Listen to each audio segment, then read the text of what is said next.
Questions? Right, this is the first question, right?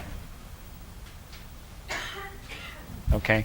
We said there's a large population, a large public opinion poll agency planning to conduct a national survey to determine the proportion of employed adults who fear losing their job within the next year. So they survey 100 people, and 35 out of the 100 people will fear losing their job within next year. Okay, so the 35 out of 100. When you have these data, how do you come up with a confidence interval estimate for estimating the percentage of people in this population who are fear losing their job? Okay, so this is a very straightforward question. First, you want to know what kind of problem this is. This is for estimating, right? This is for confidence interval estimation. Estimating what? Estimating population proportion. Okay? So what you need is a confidence interval estimate for proportion. And we only learned one. Okay? In fact, some book actually give you different versions, right? But we only covered one. And that formula is what? P hat plus or minus this z score P hat 1 minus P hat over n. Now in the book they say 1 minus P hat. Actually they say it's a Q hat. It's 1 minus P hat. Okay? It's the same thing. Okay? Exactly the same thing. So what you need to do is just plug in numbers. Right? The P hat is, what is P hat? That's a sample proportion, right? That's 0.35. Okay? And what is n here?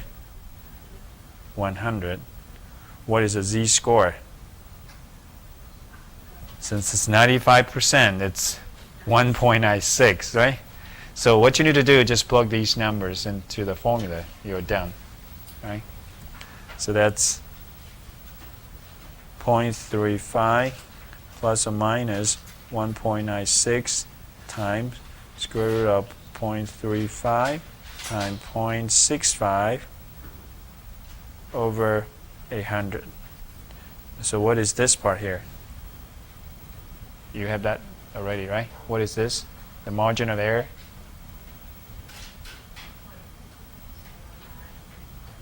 .0935. Okay. 0.0935. So this is actually 35% plus or minus 9.35%. Right? That's your confidence interval estimate. Right? Pretty straightforward, but you just have to find out these numbers that you need to have for this formula.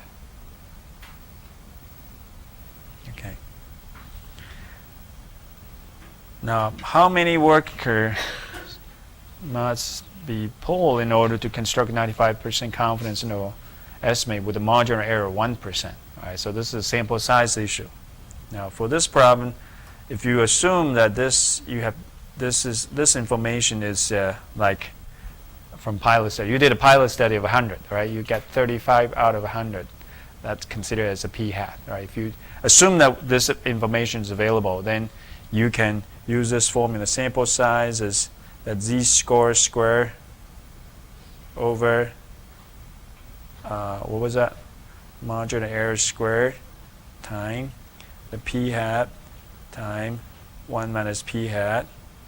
Okay, so that is 1.96 square over 0.01 square. Margin of error is 0.01, right?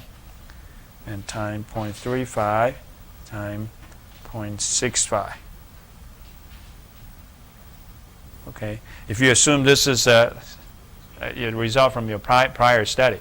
Okay, now if we didn't have any information about proportion, then what you do? You will use 0.5 times 0.5, or say 0.25, right? Multiply 0.25. Okay. So what do we have here? Anybody? What was that?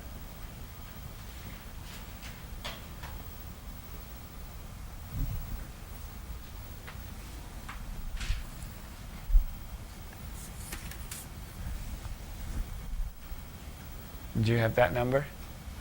What did you say if you don't have, what number you use, 0.5? Point 0.25, if we don't have any prior information about proportion. This one, actually part A, we already survey at 100, at 35 out of 100. Right, is that p hat. So we have that p hat. But if we don't have anything about proportion, then you will just multiply 0.25. And so multiply p hat times 1 minus p hat, you multiply that whole thing by 0.25. Okay.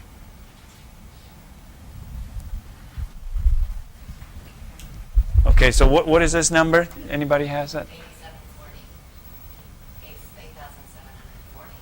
8740. Was that the fraction? 8739 point something? 39.29. We always run up to the next higher integer, right? So that's 8440. Okay, good. So questions? Any question? This is not too hard, right? Pretty straightforward, right? But you just have to know what you need to do, right? What's the